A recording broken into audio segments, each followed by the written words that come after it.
Physics में हम 3 types of raise पढ़ने वाले हैं आपके स्टैंडर्ड 10th तक के लिए। पहला है कन्वर्जिंग रेज, आपको रे पता है जिसका एंड नहीं होता। वैसे ये एक रे है, ये दूसरी एक रे है। अगर मैं इनको आगे लेके जाऊं तो एक पॉइंट ऐसा आएगा जहां पे ये इंटरसेक्ट करेंगी, मीट करेंगी। इस रे को बोलेंगे कन्वर्जिंग। ये आगे जाके कन्वर्ज होने वाली है, ये कहीं ना कहीं जाके लोग आगे मिलने वाली, कन्वर्ज। सिमिलरली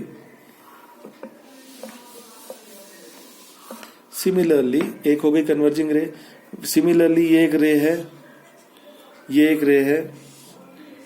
इसको आप कितना भी आगे लेके जाइए, ये कभी नहीं मिलेगी जिंदगी में कभी भी। ये हो गया, ये यहां जा रही है, ये यहां जा रही है, तो ये दोनों हो गई डाइवर्जिंग रे। ये कभी नहीं मिलेंगे आपस में, इसको क्या बोलेंगे? डाइवर्जिंग रे। डाइवर्ज हो रही है, इनके बीच का जो गैप है वो बढ़ते ही जाएगा। पर इस रे को अगर आप बैकवर्ड्स लेके जाएंगे, अगर इस रे को आप बैकवर्ड्स अपीयर्स टू बी, तो ऐसा लगेगा कि जैसे कि पीछे लेके जाएंगे तो यहाँ पे इस पॉइंट पे जाके इंटरसेक्ट होगी। तो डाइवर्जिंग रेज में यही फंडा है कि आगे नहीं, पीछे की तरफ। सो इसलिए हम उसको डॉट डॉट डॉट डॉट दिखाते हैं। It's not a straight line, it is a dot dot dot dot dot. हमको उसको जो अपीयर्स टू बी है उसको डॉट डॉट डॉट दिखाना है, तो वो ध्यान रखिए। तो डाइवर्जिंग रेज में इट अपीयर्स टू बी। और ऑफ कोर्स थर्ड एक रे है, आपको पता है, ये मैं रिवाइज करा रहा हूँ फिर से। थर्ड एक रे है, हम लोग very far distance. Very far कोई चीज है जिसको कि हम मैथ के टर्म्स में इन्फिनिटी बोलते हैं, इनफाइनाइट, बहुत दूर पे, बहुत दूर। तो इनफाइनाइट कुछ बोलेंगे तो उसको हम कैसे दिखाते हैं? Parallel raise. सो फिजिक्स में जब भी पैरेलल रेज आएगा तो उसका मीनिंग क्या है? क्या ये आपस में कभी नहीं मिलेंगी? नहीं, ऐसा नहीं है। ये भी कन्वर्जिंग रेज है, कभी ना कहीं जाके मिलेंगी, पर ये बहुत दूर पे। इनके बीच में जो एंगल है बहुत छोटा है। लाइक अगर मैं आपसे बोलूं 1 डिग्री का एंगल पे 2 रेज बना के दिखाइए, तो आप कैसे बनाएंगे? यही लाइन है और इसी के ऊपर 1 एंगल डिग्री कैसे बनाएंगे? बहुत पतला सा डिफरेंस रहेगा।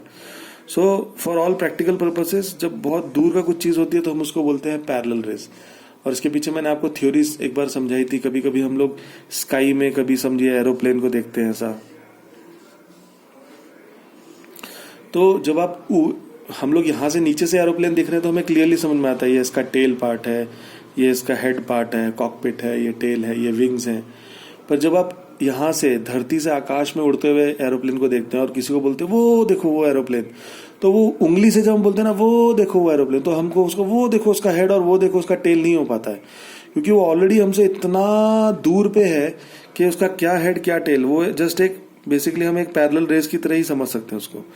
तो बेसिकली आप फिजिक्स में इतना अजम्पशन मान के चलिए, वेरी फार या फिर infinite distance mean parallel rays. तो इसका मतलब ये नहीं है कि एक्चुअली दे डोंट मीट। इसका मीनिंग है कि they are a converging rays but with a very small distance between them. उनके बीच का एंगल बहुत कम है, इसके लिए for all practical purposes it's like parallel rays. इसका एक दूसरा एग्जांपल भी है पैरेलल रेस का, वो हम आगे पढ़ने वाले हैं इस चैप्टर में। सुबह सुबह मॉर्निंग में देखा होगा, खिड़की जब हम खोलते हैं तो हमारी खिड़कियों से ऐसे वो पैरेलल रेस गिरती हैं और उसमें डस्ट पार्टिकल टिक टिक टिक टिक टिक दिखते हैं हमको। और वो सूर्य की किरणें सुबह सुबह एकदम अर्ली मॉर्निंग में पैरेलल ही दिखती है। तो पैरेलल क्योंकि बहुत दूर से आ रही है ना, तो किरणें ऐसे पैरेलल ही दिख रही है, पर एक्चुअली हमें पता है वो पैरेलल नहीं है, वो कहीं ना कहीं कन्वर्ज हो रही है। क्योंकि मुझे सन दिखता है, मुझे सन दिख रहा है, मतलब कन्वर्ज हो रही है वो इमेज। तो ऐसे कुछ एग्जाम्पल्स हैं समझाने के लिए जो आपको समझा सके कि पैरेलल मीन्स वेरी फार। तो ये 3 रेज हैं, ये ध्यान रखिए आप। इस चैप्टर में हम कभी भी बात करेंगे तो कन्वर्जिंग रेज जो कन्वर्ज हो जाती है, डाइवर्जिंग रेज जो डाइवर्ज होती है, कभी नहीं मिलती, फिर उनको टिक टिक टिक करना पड़ता है पीछे, इट अपीयर्स टू बी, ऐसा उल्टा लेके जाना पड़ता है, डाइवर्जिंग रेज। और तीसरी है पैरेलल रेस। तो पैरेलल रेस का मतलब क्या है? इनफाइनाइट, काफी दूर से या तो आ रही है या फिर काफी दूर जा रही है। तो ये 3 रेज हैं, ये 3 रेज का ध्यान रखिए। ये 3 रेज